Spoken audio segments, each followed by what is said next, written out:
Check 1, 2, 3, 4, 5. Check. Check 1.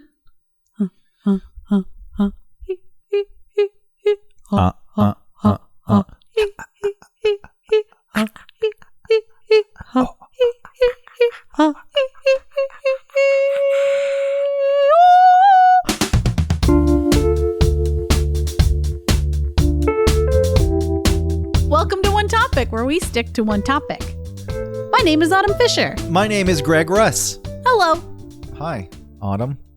How are you? I'm doing fine. This is where I tell you that it is your week to pick a topic, so why don't you introduce everyone listening to the topic you have in mind? Okay, I will. I want to talk about changes. Oh, you were going to say Change. But then you thought people would talk about change. Yeah, I'm not talking about nickels and dimes. You get it? Yeah, if you had said change. Yeah. Because I knew what the topic was, but if you had said change, I was going to say, okay, we can insert the bad joke now about quarters and dimes. Okay. Yeah, I wonder if we title it change, if people will think, because, it wouldn't be crazy for us to do an episode on actual change. Maybe we should call it changes. I'm thinking. I'm not leaving you hanging. Mm-hmm. I'm thinking. I don't know. The socks episode shook my confidence. Because one person said it wasn't that good. One person that Just I cared one. about. One person that I care about said, yeah, just wasn't really into it. I like the episodes where you two go deeper and get vulnerable and raw and real. And I said, okay, but you can't do that all the time. You can't do that. Right. But, that is a motivation for today's topic, is to get a little deeper. And then when you were talking about today's topic, you said, you know what, I don't want to do a little lighthearted fare. I want to go deep. Yeah, I do. So that's what we're going to do. Yeah, are you ready? Change.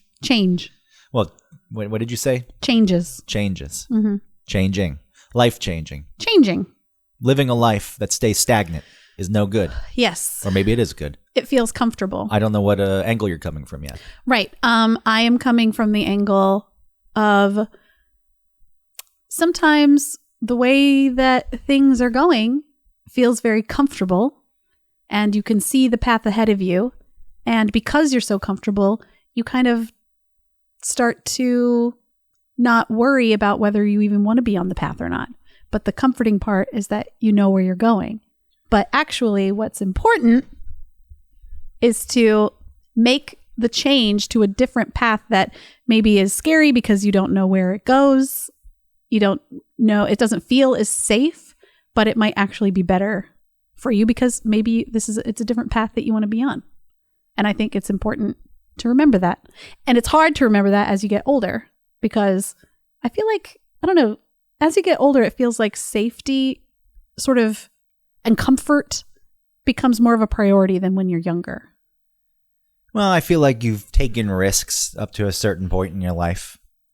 Maybe it's not always risks, but you've, made choices that maybe the outcome isn't, the potential's not there for it to be the worst outcome, but it's still going to inflict some change in your life. And you think that you have the flexibility when you're younger to achieve such a thing. Maybe there aren't as many people counting on you. One of the biggest things, I think the reason I was able to survive in New York, because there were times I had to live off of $75 a week of disposable income. And I could. I was like, who cares? Right. That's not a big deal. Because it's not like you have purchased groceries and now you have $75 for the week. It's like, I got nothing.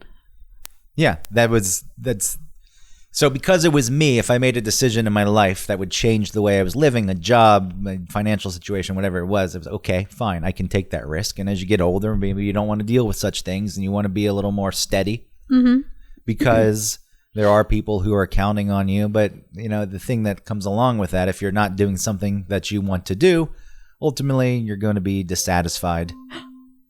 Alexa, stop. Oh, my God. Sorry, that was my alarm busting in. No, that's fine. Sorry. I said, oh my God, not because there was an alarm, because there's Alexa. Yeah.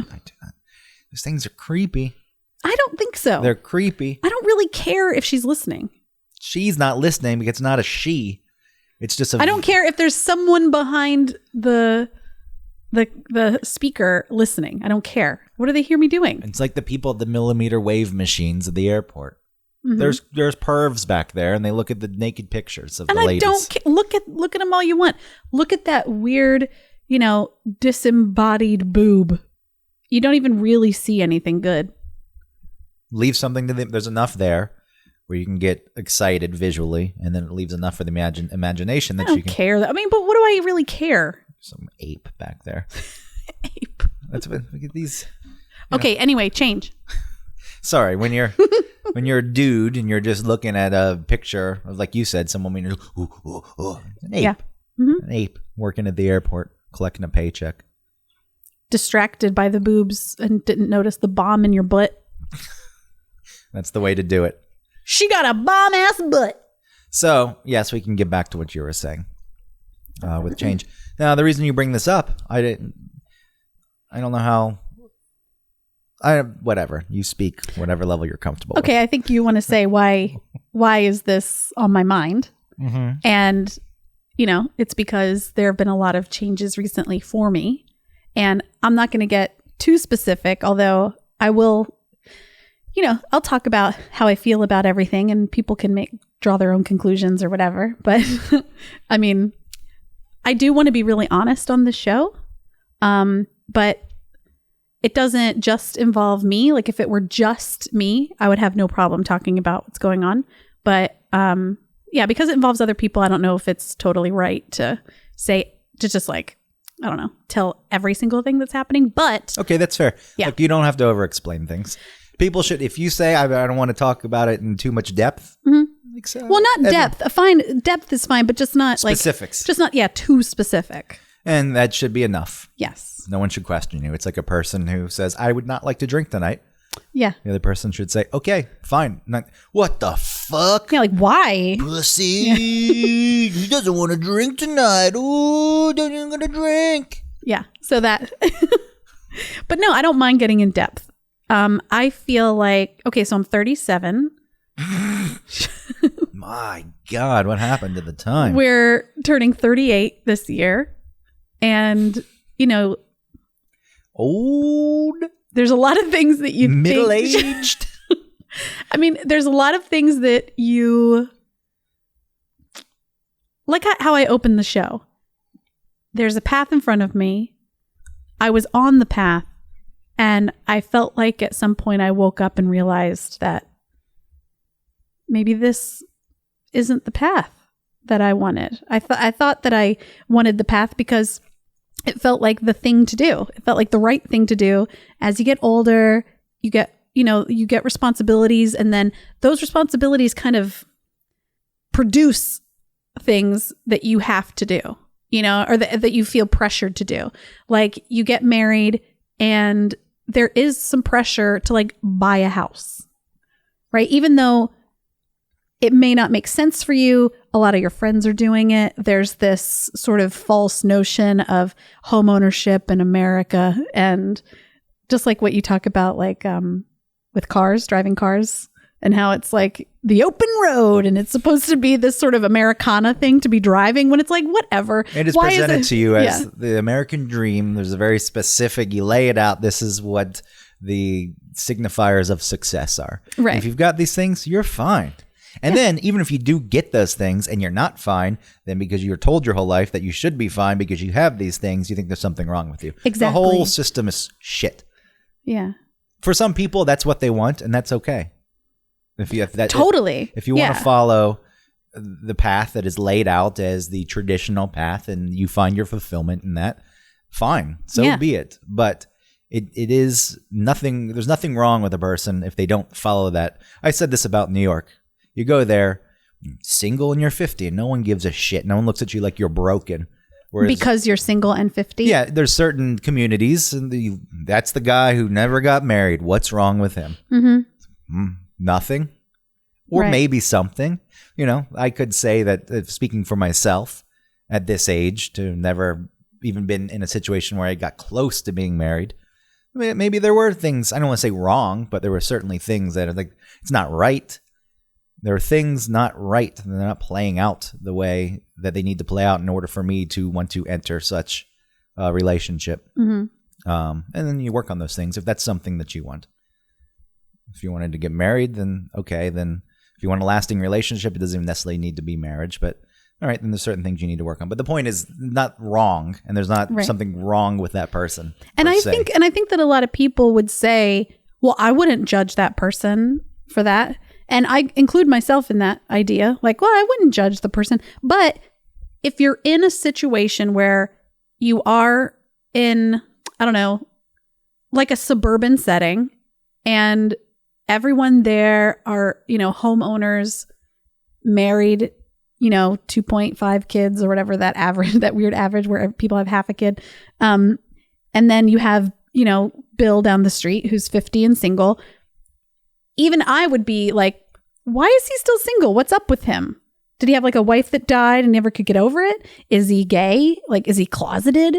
Is he a pedo? I don't know. You would just like, because I've said this before, because we are herd animals, we want, and just the way that our brains naturally work, we want to put things in categories and group things together. So we see this person doing something out of the norm that you're in, and it does make you like a little distrustful of that person. Well, you want to label them for whatever reason instead of just you can't they're outside of this sort of norm, quote unquote, like circle that you've created. They're outside of that, and so you have to label it to understand it, to like make you feel comfortable.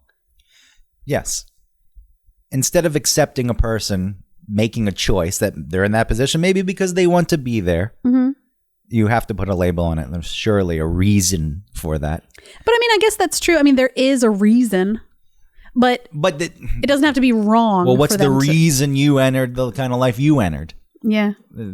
Suddenly, there doesn't need to be a reason because that's what you're supposed to do. Yeah. And because we're talking about change, and I know we're going down this path that ties into change, because I think you get to certain points in your life, we're talking about fitting in, at least at this level. It's like there's a certain way you're supposed to live, or it's presented. This is what is expected. And changing that to make a decision that changes that projection of yourself to the world, that can be a scary thing. So a lot of people will shy away from that. Change in general, outside of that, is people just like to be comfortable. It's like, all right, this is my life. I don't want too much rocking of the boat. I want to be able to go home and do the thing that I like to do and not be stressed. And quite often, change in general can introduce stress. Yes. And look, even I get it. One of the biggest changes I made was moving to New York with no job. I was like, I'm going to make this work, and I did. But there was plenty of times it's like, all right, I made that giant change, and here I am, and I didn't want to make changes after that for a little bit. Yeah. It seemed like that was it. I did it. Right. And are you saying like you needed to make change after that, and so it was difficult to do because you had already made such a big change? I think you always need to make change, just because.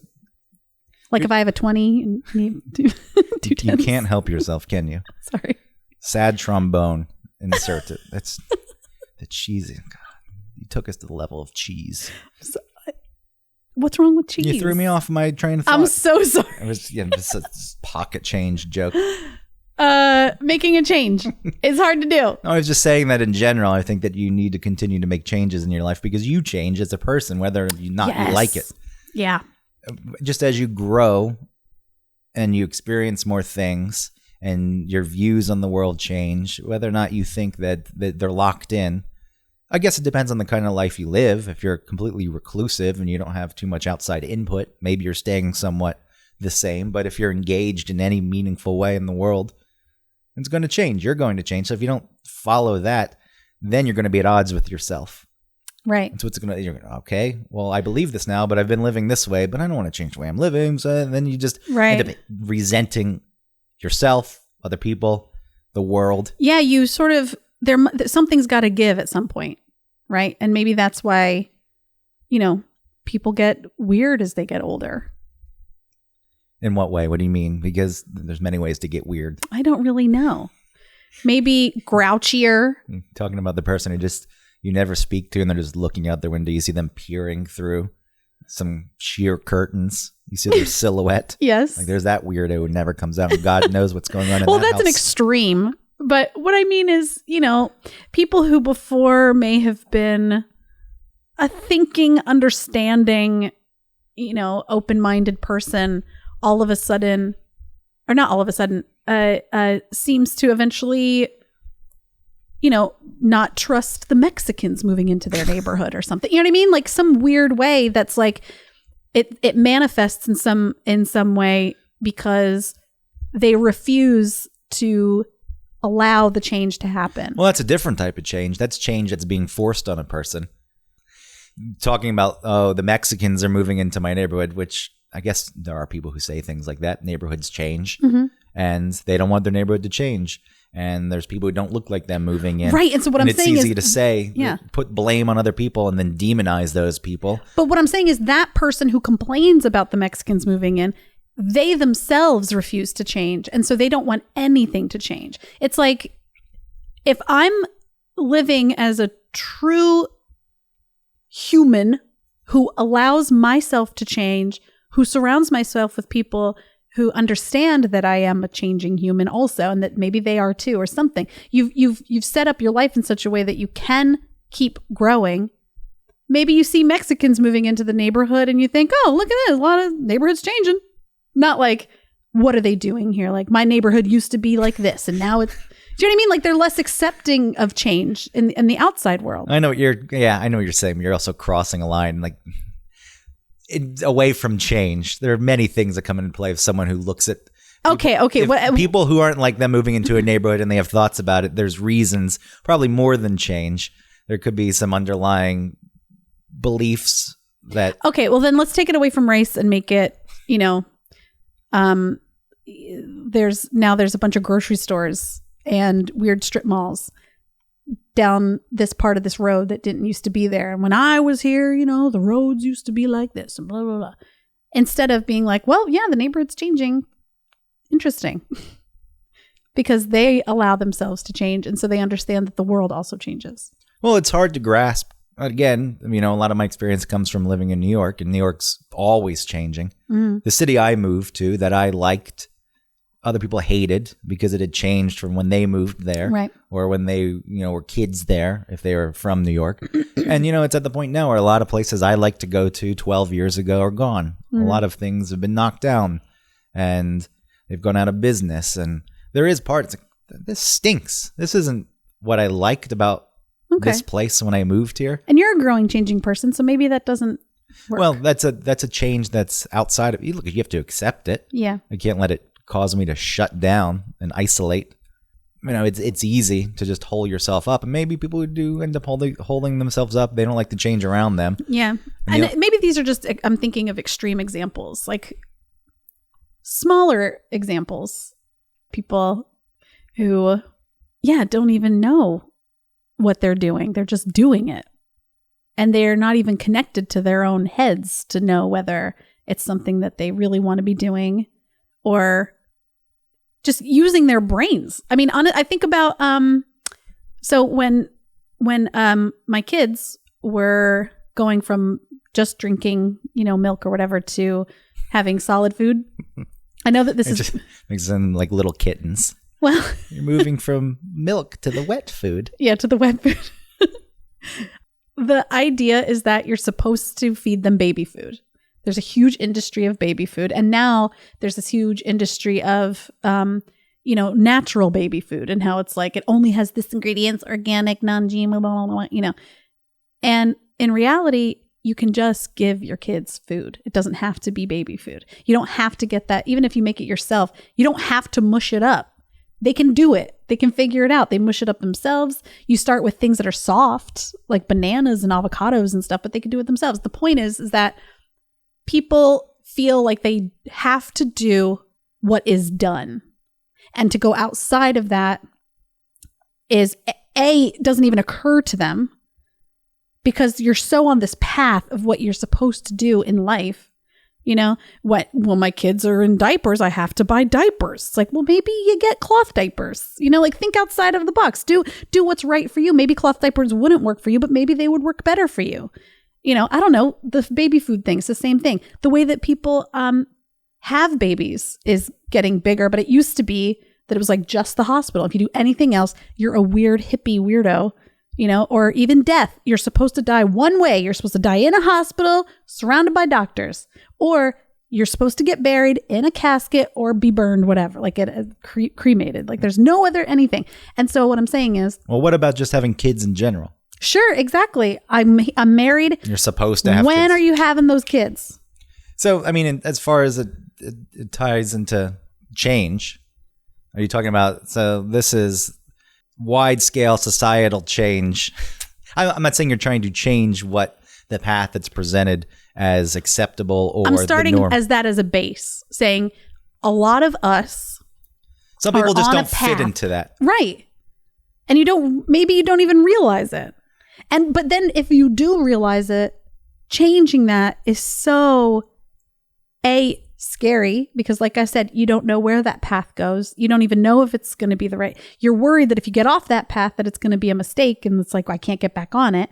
And it bothers other people that you're making such a change, because what are you doing? Everyone's on this path. What are you doing off this path? This path is great. I love this path.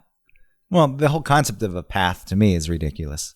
You pick one path and like, this is the path I'm going to want to stay on the rest of my life. This is it. Mm-hmm. No, I think you just start down a path and then you make decisions as you travel that path. Yeah. But you have to be aware enough. You said earlier, people aren't even really thinking about these things. And that's the truth. I think, there's safety and familiarity. Yes. So that just by nature, it's like, all right, I know what I'm getting to. Our main purpose is to survive and not die. And if you know what's around you and your surroundings, then you're not worried about such a thing. Right. So since that's built in, I don't think that people are necessarily spending too much time thinking about it. They're not self-aware enough. Maybe they just know, I don't like change. I don't want this to change. Mm-hmm. But the truth is, whatever you set out, whatever path, it's not going, maybe it's the majority that's leading you where you want to go. Sure. But you need to be aware enough so you can make changes and adjust as you're going through life. And look, it's a hard thing. I surely never, I speak as though I chose a path that's different than the traditional path, but even that path I chose, at the times I didn't make the decisions that I needed to make or the changes that I needed to make, I thought that it would just take care of itself. I was like, all right, now I've just chosen a different path. I've chosen a path that's different than the well-worn path, and therefore I'm done. But no, that path in itself, you start down it, and there's times like, this isn't working for me either. Yeah. Right now, it was. Maybe I should have taken a left back there. Yeah. Instead of saying, man, that's a completely different path, and I'm already on this one. Right. And I don't want to deviate. Well, and I think a lot of people, because of, I don't know, maybe the way that they grew up, a shitty path, at least it's their shitty path. Like if you're miserable with something, like you were saying that, when you moved to New York, there were some changes that you maybe needed to be making, but it was hard for you to do because you felt like you had already made this big change. And maybe that change was going to define you in some way. But even if it's a shitty path, it feels good to you because at least it's yours and you feel comfortable in it. And changing it would take a lot of work on yourself, right? Like you would have to tear yourself apart a little bit to be able to make the change. And that change is also really difficult to do. Like people who really do have some trauma, and continue in their life to continue to make the same mistakes because of that trauma.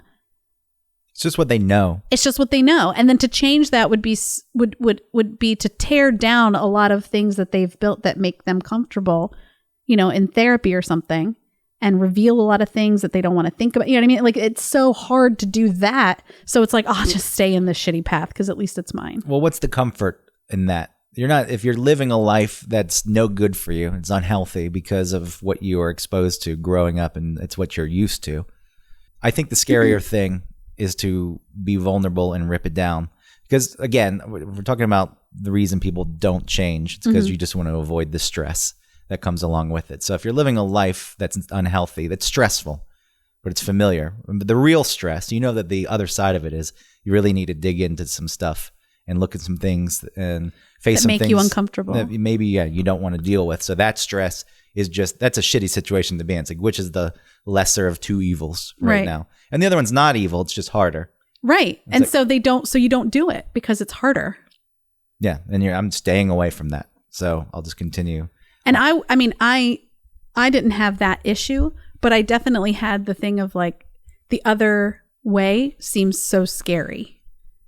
The other side of what I wanted to change seemed so scary that I didn't want to do it because it was unknown.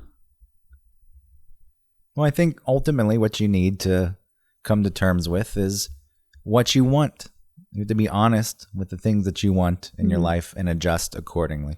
Right. And yes, that again leads to a path that is unknown, which by nature it's built in. So I don't want to do that. I don't know where that goes. Mm-hmm.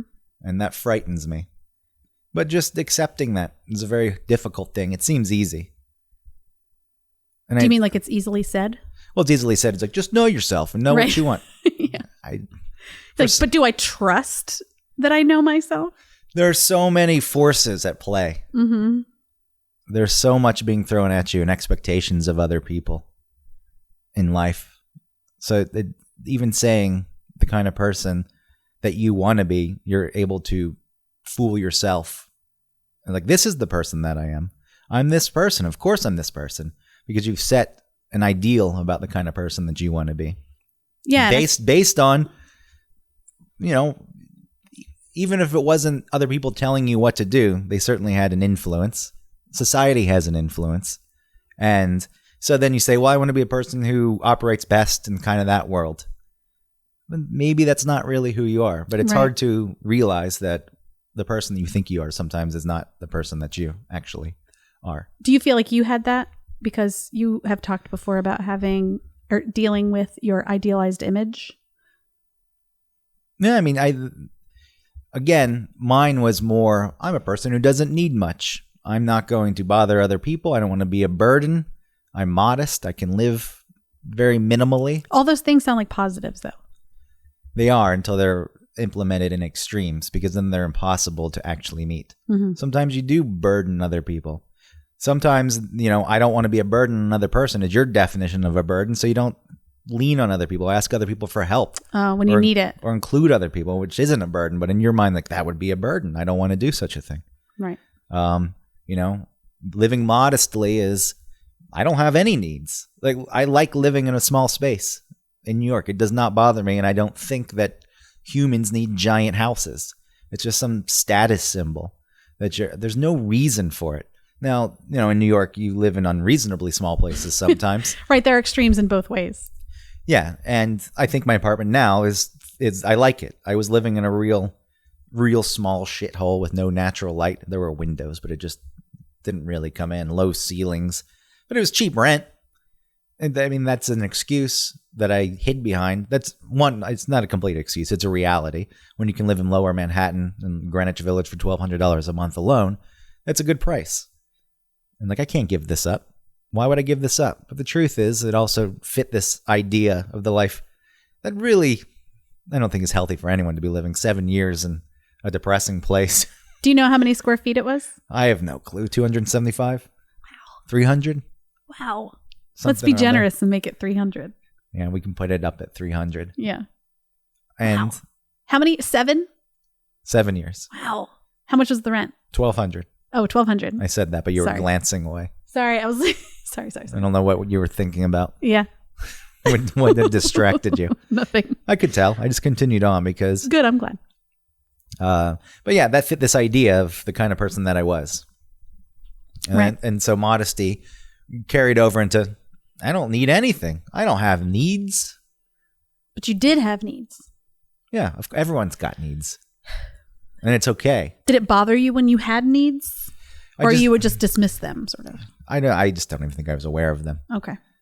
I mean, there's probably dismissal happening with them. They would pop in, but it wasn't even conscious. It was just, nope. Right. I kind of feel the same way, that I did the same thing.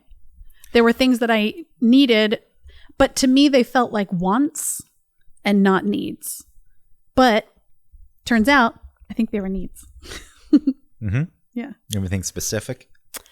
You can say no. No, I can say, I wanted, at the time, more social interaction. I wanted to be more engaged in a world outside of my immediate house and neighborhood. You know, I wanted more social interaction. I think that at the time I felt like that was just something that I can't have right now. You know, I'm at this point in my life. I live in this specific place, you know, in the suburbs of Maryland. You know, I have 2 kids. I don't get that luxury. I'll have to wait for that until the kids are much older to be able to start living this life like that. Turns out that is not the case. That is not a want. For me personally, that is a need, because what that did for me was, I don't know, it really took away a lot of my identity and my ability to be happy. And all of these things kind of sound not very important. Your identity, your happiness, like, get over it. And maybe that's the wrong way to think, but that kind of is my thinking. Maybe a problem when people say get over it, those things. Having kids is a game changer. Mm-hmm. And, you know, you need to sacrifice quite a bit. Well, when they're little. I mean, my kids are still little. They're 5 and, you know, almost 3. But I'm totally able to, they're able to be away from me. You know, I'm not giving them my milk. As we discussed, they're on wet food now. And they can use the litter box by themselves. So they're fine. But yeah, I think, you know, I wonder if it's like when they are babies, there is so much sacrificing that you really must do, that you just continue that forever. And you forget that, you know, you need for yourself to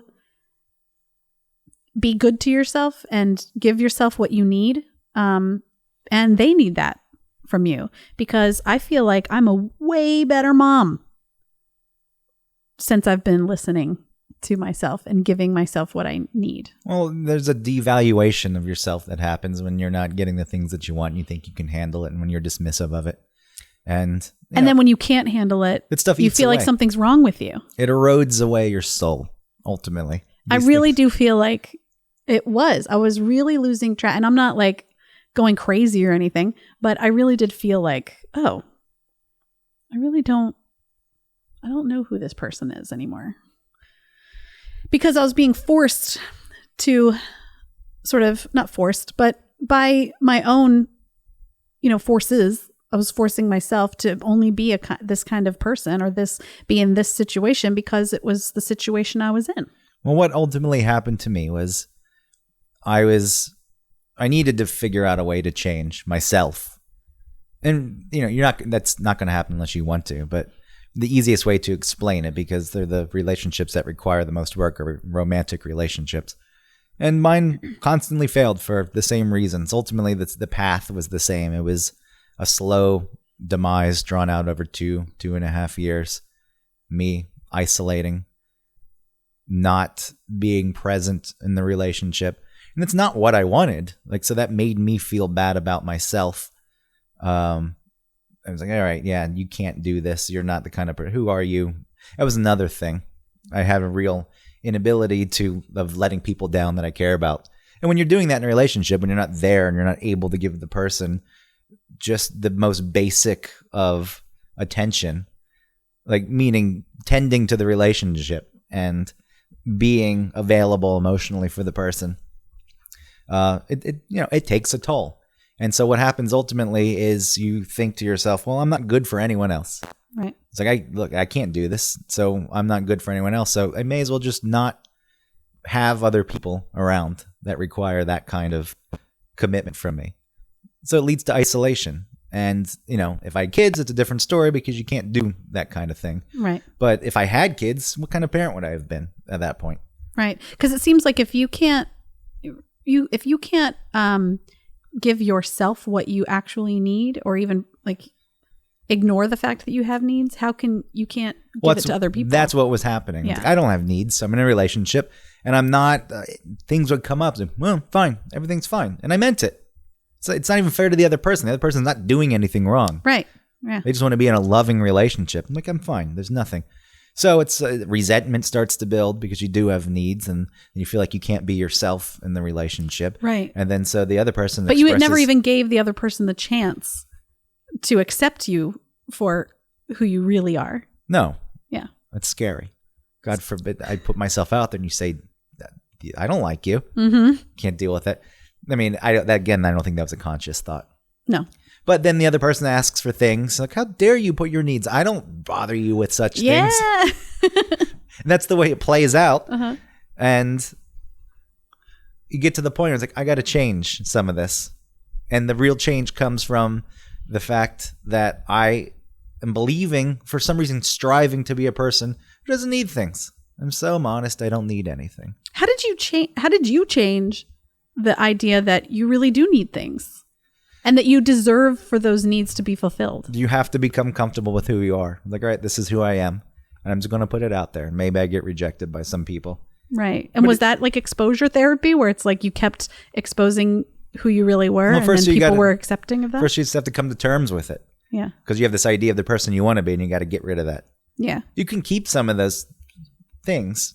It's like, yes, I'm a person, again, like I said, who likes to live modestly, but it doesn't mean that I have to go to such an extreme. Right, to like prove it almost. It is. It was a way to prove things to the world. Yeah, no one's looking. You know, when we talk about the audience of no one. You know, when we talk about like sex, I don't give a shit about having sex. Yeah. It was, and that's not true, but there was behaviors I saw in men and the way they treated women and the way they talked about sex. Like, I'm not like you, and I'm going to show everyone I am nothing like you by going to the opposite end of the spectrum, just the complete extreme, and say, "Look, world, that's part of changing. Like, stop doing things to show the world, right, who they should think you are. Right. That's dumb. That's pointless, because then you're still not being yourself. Even though I thought I was being true to myself, I was like, I am being myself. I'm not the kind of person who likes talking about women like they're objects and getting high fives because I discarded them after I had sex with them. Right. So I'm not that person, but I'm not also the person who doesn't like to have sex. Right. But you don't have to like one up your own self. Yeah, but right? that's what it became. Yeah. And so like, not only will I not talk about women this way, also I'm going to pretend like I don't even care about sex at all. Not at all. Yeah. And sometimes I'll prove it to a person that I'm in a relationship with. It's like, hey, why? At that point, you're in the relationship. You're committed. You don't need. They want it from you. Yes. But you're like, no. Nope, that's not happening. Right. Because I was all. And then you were dating anxious people, so then they thought something was wrong with them. Well, that was one of the things I wouldn't. Yeah, dating anxious people, which I really like anxious people because I can understand them and. They like feeling understood. I get it. Yeah. But, you know, expressing things that you need I'm the kind of person who does need some space sometimes. And you put that out there and it could send the other person into a spiral of anxiety. Like, why? What does this really mean? Even if it means nothing. Right. And because I was aware of that, I just wouldn't ever ask for such things. So do you feel like therapy got you to change? I think I got me to change. That's true. Sorry. Well, that was insulting. No, it's not insulting. I was just about to say I don't take offense to that. But you don't start to change until you decide you want to change. I had another failed relationship. I was like, all right, this is... And you felt like that relationship had potential. Yeah, for the longest time, it was chalked up to, well, I'm not ready for that. I'm young. And maybe that was true. Mm-hmm. And, you know, I want to move to New York. Then I moved to New York and I started relationships there. And the same problems come in. And you get to the point where it's like, I would like to have a lasting relationship with a person. So then that mindset changes and you can't dismiss the same failures that are exactly the same as before as you not being ready for such a thing. It's like, all right, well, there's something else at play here. And the common denominator is me. Right. So it's time to change. It's time to look into that. And then even that, getting into therapy, it wasn't until 2 years because I was able to logically explain away so many things. Like it's just very hard to admit that your behaviors aren't working for you. Mm-hmm. Because I think that a lot of people think that it means that there's something wrong with them. Getting back to that. Yeah. They're defective Yeah. in some way. Yeah. It's just something you're doing. We all just act a fool in many ways, in our own ways. What do you mean? Just everyone has something they're offsetting or trying to prove to something else, and it leads to dumb behavior. Yeah. That's what I'm trying to say. I know. I wonder what I was offsetting. Well, I think knowing you had this idea of who you were supposed to be. Mm-hmm. Yeah, there were things that I wanted from and for my life. And I have some of those things, but I felt like since I got those things that I don't deserve others, or that not deserve is the wrong word, that I don't, like I said before, things that I needed, I dismissed them as wants and therefore not important. And I think that had a lot to do with. But why did you dismiss things? I feel like it went against this idea of who you thought you were supposed to be. Like, well, if I want this thing or need this thing, even if you do have a want, who cares? Yeah. A want's valid. Is it? Yeah, people can want things. Yeah. It doesn't mean that you can't exist without it. Right. But you're allowed to want things and implement things if they fit. But dismissing these things usually, that doesn't really fit with who I'm. It just doesn't fit with what I felt was available around me. I wasn't able to get the things that I needed or wanted. And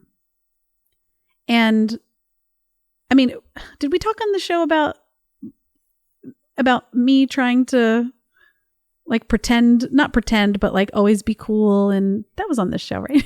I get confused about what's in real life and what's on the show. It even has come up on the show before. Just bring it up okay. again. So, I did a lot of nothing that was too like detrimental or crazy or like phony, but I am or was someone who would make sure that there wasn't a lull in conversation because it made me uncomfortable, and so I had to like put on a little show. And nothing, not like people who are annoying that are like needing a bunch of attention, but just like, let's keep this conversation going. I'm going to be the person who dances for you, or like, I'm going to be this or that. And I've noticed that I don't really want to do that all the time.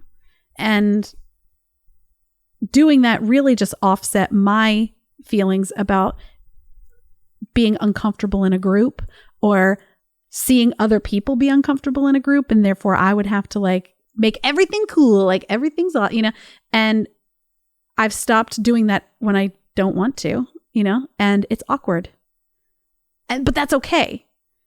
Like that change is difficult because I was doing it to make myself more comfortable, but not doing that thing, making that change, has made me more authentic as a person and actually listening to what I want to do rather than what I think I need to do for the group or something. And that has been really important. And these like weird little changes everywhere, tons of interactions, has really been something that I've been doing. Well, there's this idea that I think you had, that you were just the cool girl. Mm-hmm. I'm the cool one. Everything's going to always be fine with me. Cool isn't not like I'm so cool, but just like chill. Yes, chill. Nothing bothers me. I'm not affected. Everything is possible. And maybe I shouldn't even attach girl to it. You just want to be a person who's chill. Yeah. I attach that because there is this idea that women are a certain way, and then there's always a woman who's like, well, I'm the one who's not like that. But nothing offends me. But that's the same thing as me. I don't like sex. Yeah. It's the same thing. Some things, you're somewhere on that, you maybe don't want to be that person because that's not the kind of person you are. Right. The one who isn't easily offended, and you want to prove. But if you got offended by something at some point, yeah, it's okay. Yeah. It just doesn't happen that often. I mean, there was a threshold. Like if someone were racist or something in front of me, I would tell them I was offended, and that's not cool. But if they were making some joke about me, I would like always be cool about it. But that's also operating in extremes again. Mm-hmm. Like, not what you just said, like, yet you would actually tell someone if you were offended, but the idea, I'm always going to be this way. Right. Just so people don't think I'm this other thing. And so that, again, I'm offsetting something that may be uncomfortable for them and me. If I come and tell you, like, I'm feeling a certain way, then we have to have a whole conversation about it. And I don't mind communicating, but when it's something that is bigger and maybe changing a lot of things, or, just makes more of a commotion or a problem, then that's when I dismiss it and be like, that's not that important, because I'm the kind of person who doesn't put that on other people. And I'm the kind of person that doesn't need that and understands that just because I want it doesn't mean I'll get it, because I'm going to be cool. But maybe I needed to do that. When other people are involved, they also have say in change. And it's a scary thing to say, I need this. I'd like to change this. Mm-hmm. And if the other person, no, I don't want to, then that could really, we're talking about how you just want to live comfortably. Right. And not rock the boat too much. That could capsize the boat. Yeah. And so you don't want to bring things up because of that risk. People are just avoiding risk. Yeah. But that's probably, maybe that's just a evolutionary thing. Avoid risk so that you're safe. Yeah. Yes. Again, I think it is a natural instinct to not want to get in those situations. But we're not just that. We're not just animals. We're also thinking animals. What's your thing? We're not thinking animals that feel. We're feeling animals that think. Yes. Which, look, for the longest time, I was like, fuck that. Right. What sets me apart? I'm not even an animal. I think.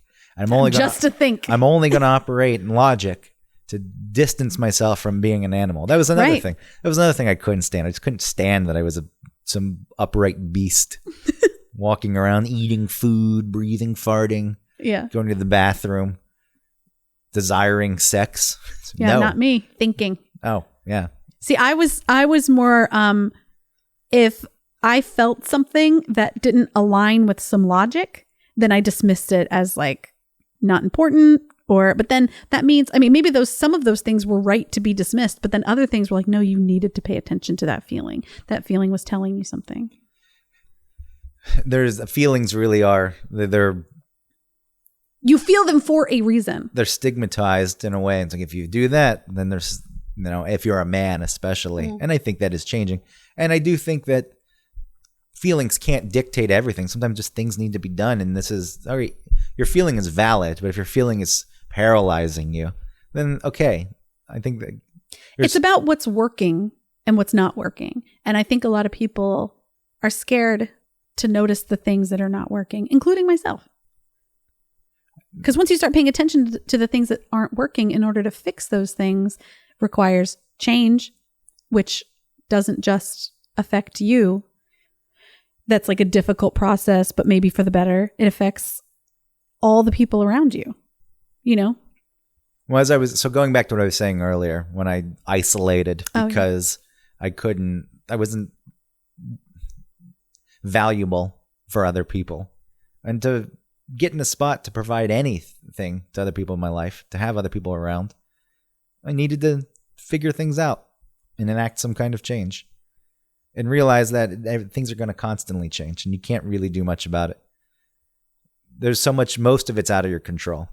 A lot of changes. I guess is going to happen, and you just got to learn to be okay with that. Do you think it's taken you like 2 years to get into a place where you feel comfortable with the changes? Well, I've been in therapy for 4 years. And to say that things didn't start happening before 2 years into therapy is probably wrong, but things didn't click until about 2 years. I'm like, Yeah. Yeah, now that, okay.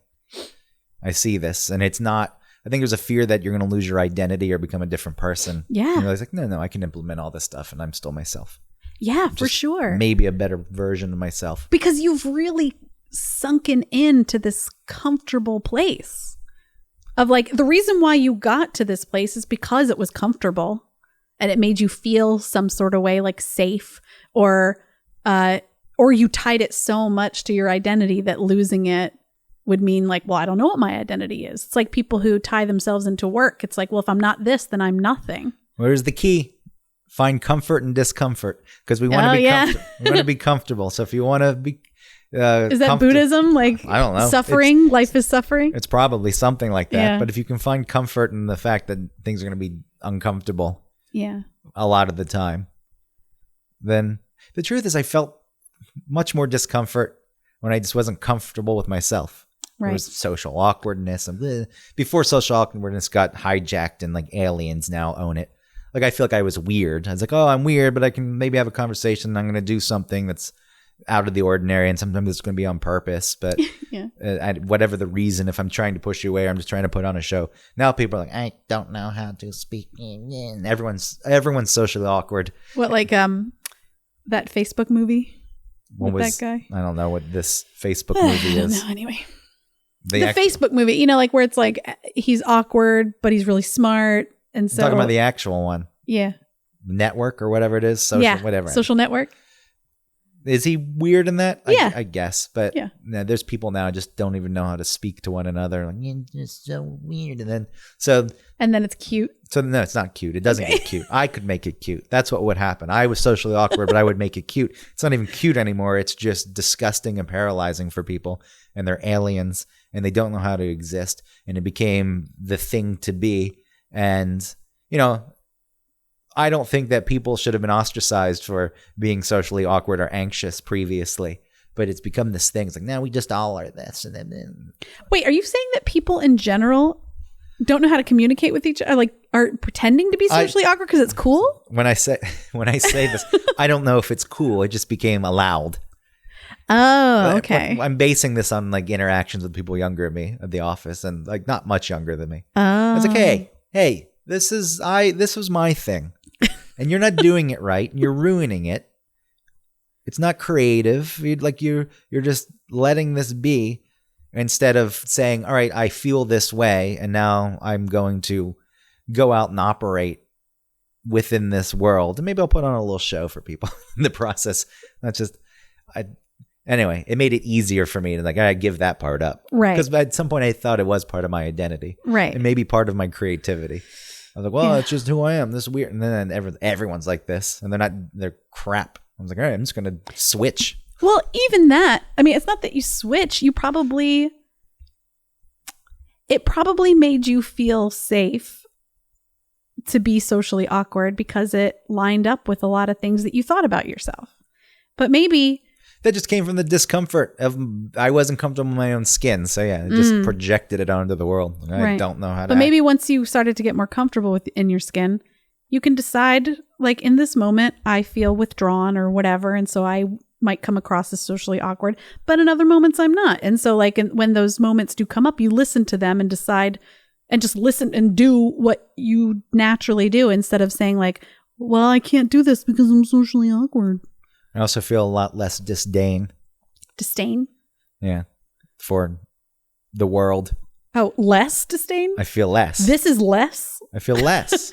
Wanting to guillotine people and cut their Achilles tendons and stuff on the subway. Sometimes people less disdain. Sometimes people deserve it, and when I say that, it's not all consuming like it was. Oh, okay. I know there's not anger in those statements. Now they're just statements that I believe should happen. These things should be true. But not giving up your seat to a woman on the subway means they should get the guillotine. Well, it's a rude thing to do.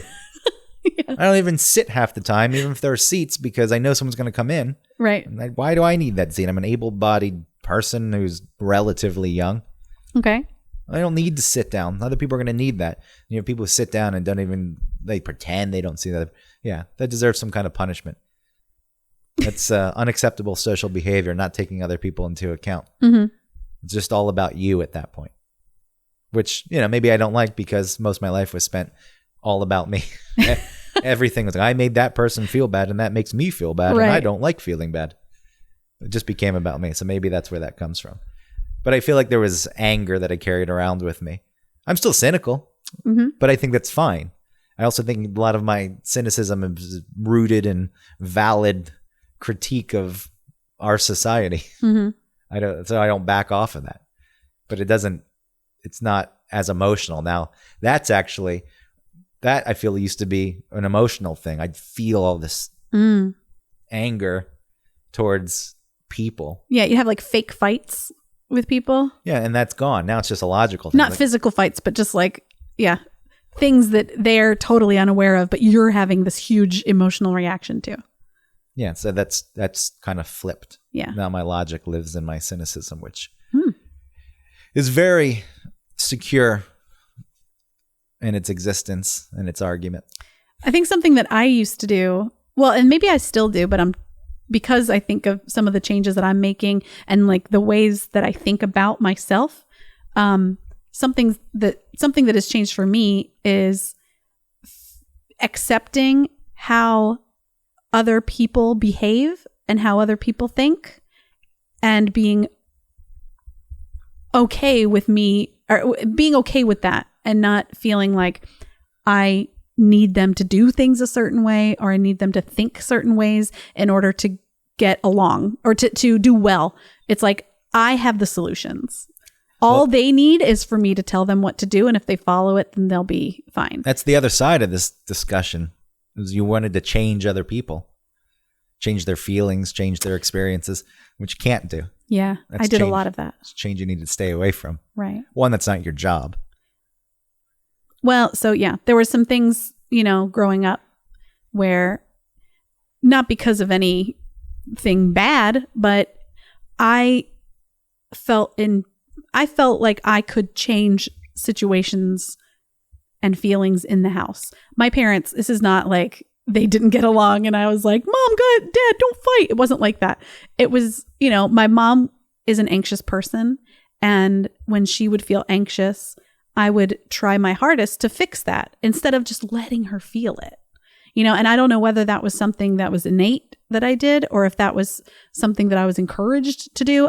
And I'm not saying it's anyone's fault. It's just the way it was. So growing up and becoming an adult, I did that all over the place. And I do it now on the Von Hessler Doctrine, weekdays 9 to noon on WSP. I do it with Eric. Jared, our producer, doesn't know and doesn't think about how things are going to affect Eric, because he probably shouldn't. It's not his place to control Eric's experience. But I know that if Eric is in a certain mood, which is something that I feel like I can feel in my bones when he's in a mood, I know what not to say, or what not to do to set him off or something. And that's because of my years of training. It's like a black belt in, what is it called?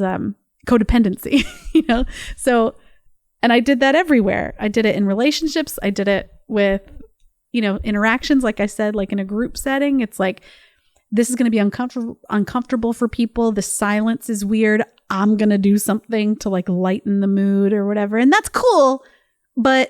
And that's a way to get along and be cool in society and be someone who they want you around. But also, maybe I don't want to do that all the time. Do you think there's part of trying to control another person's experience? If they're not feeling a certain way, you're getting a certain energy off of them. Mm-hmm. And you're like, I want to fix that for you, change it. But it's probably rooted in the fact that you don't like the way it makes you feel. Exactly. Yeah, it doesn't. Well, and that's something that would happen is, someone is feeling a certain way. I do everything I can to try and fix it for them and change their mood. And when they refuse to let me help them, now I'm pissed. And I'm mad at them. They're allowed to refuse. Really, the extent of it is, hey, this thing that you did is making me feel this way, and I have, if it's a need or even a want, it's like can you change this? Or you express to them how it's affecting you, then it's up to them if they want to change it or can change it, or if they don't want to. And that's really the extent of interactions with other people. And if you're not getting things from certain people after you've asked, you have to accept it. You either accept it and you have to figure out how they fit into your life. If you want them there at all, or if it needs to be repurposed. Definitely. You can't force the other person to do anything. Right. And it's also not fair of you. Like, hey, completely change who you are so I feel all right. That's not a cool thing to do either. So, but it's a lot that's not in your control. You express something, and then it's in the other person's hands. And that's the end of it for you. And nobody likes that because it's powerless. And like, all right, well, maybe I can still manipulate this a bit more. Oh, Yeah. Sorry, the end. And I mean, it would make me feel comfortable to help, quote unquote, but really manipulate a situation because it's what I did. Yeah, maybe, it doesn't always need to be negative manipulation. No. It could be you really want to help someone that you care about. Yeah. But it's not right. It's not right for me to put that on them. I needed to be in a place where someone is allowed to feel something in my presence and I don't have to fix them. And it's not necessarily like, if someone's sad in my presence, I'm not like doing a tap dance for them to like, look at me, I'm a clown, honka honka, try and make them feel better. It's not that. It's more like if they're angry, that scares me, or if they're frustrated with me, it's like we have to talk this out until it is finished. And no one is leaving this conversation until I feel better about you being mad, instead of just accepting however they're feeling and letting them feel it. It sounds like a lack of trust in the other person, though, in that situation. I don't trust this person to properly process this. And maybe the situation where they're annoyed with me is going to lead to some irrational decision like them telling me to fuck off. So now I got to really get in there and make sure that doesn't happen and control it and tell the person what to feel and what to think. Mm-hmm. And putting stuff out there, the scary part is you may get a no back. Right. I need this from you. No, can't do it. Then you're forced to change dynamics of a relationship. Mm-hmm. And who wants to deal with that too? So it's an easy thing to avoid ultimately. So I think at that point, you either choose never to bring stuff up again to the other person, which is probably the route I took. Like, I'm not bringing stuff up because I don't. Or you try to get in there and force the other person to change themselves. And neither of those is good. I don't want to force someone to change. I don't mind helping someone feel better if they accept it. Well, that's when you just have to become comfortable with the fact that people are autonomous and they're allowed to do and live their lives the way they want to live their lives. It's crazy because I do feel like that is true.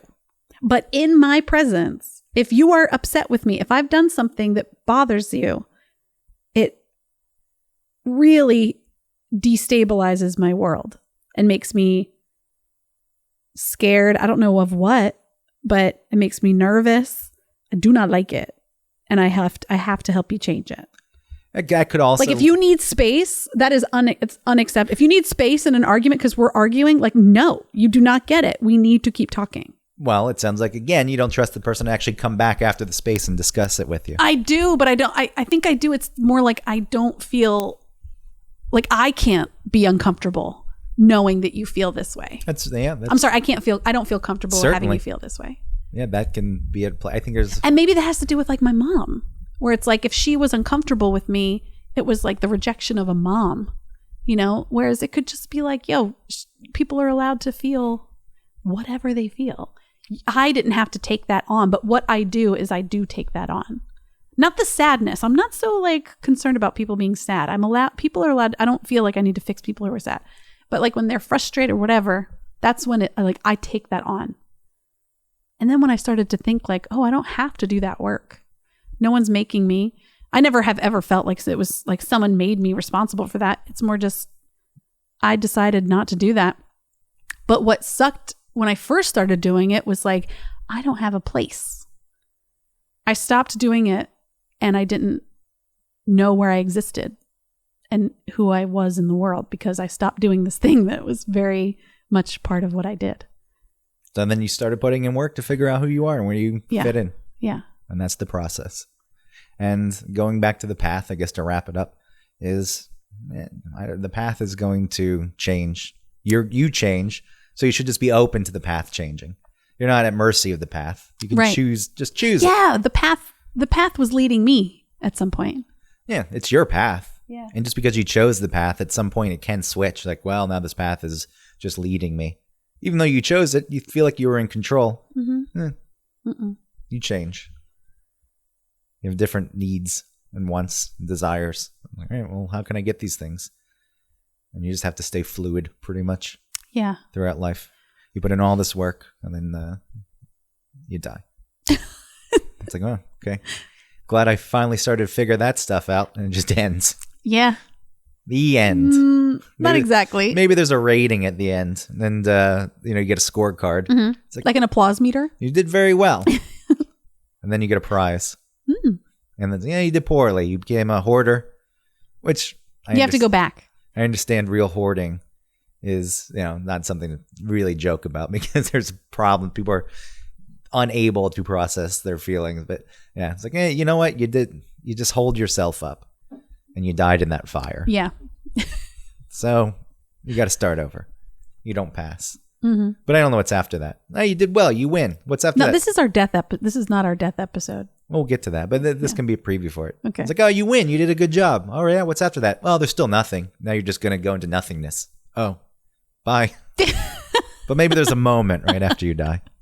It's like, here it all and is. Who's running that moment? I don't know. Bob Barker. Okay. He's not dead yet. He's not? No. Whoa, what's he doing? He's rotting. How old is he? Let's look it up quickly. If you have any other thoughts, this is the time, Autumn, to wrap up your episode while I look at. I want to thank everyone for being understanding that I didn't get into a ton of specifics. Yeah, you'll get there when you want to get there. Yeah. He's 96 years old. Wow. Born in 1923. Wow. Bob Barker's still going. That's amazing. Yeah, who cares? Whatever. You're allowed to do what you want to do. I know. You get into specifics when you feel like it. Yeah. It's just hard because, like I said, I want to talk about deeper things. So next week, death? Maybe not next week, but we can get to death. Okay. I feel like death is the motivation for most of these shows for me. So it's always present. Yeah, I feel like time. I've been really into time lately. I hate time. It's my enemy. We should talk about time. It's my enemy. All right, then time is my next topic. Death is yours. Stay tuned for death and time. At some point. I don't know yet for next week. Yeah. We'll see. But we'll get there. Okay. Thank you for listening. Please rate and review us on iTunes, like and subscribe, and find us online everywhere at One Topic. And that's good. Bye.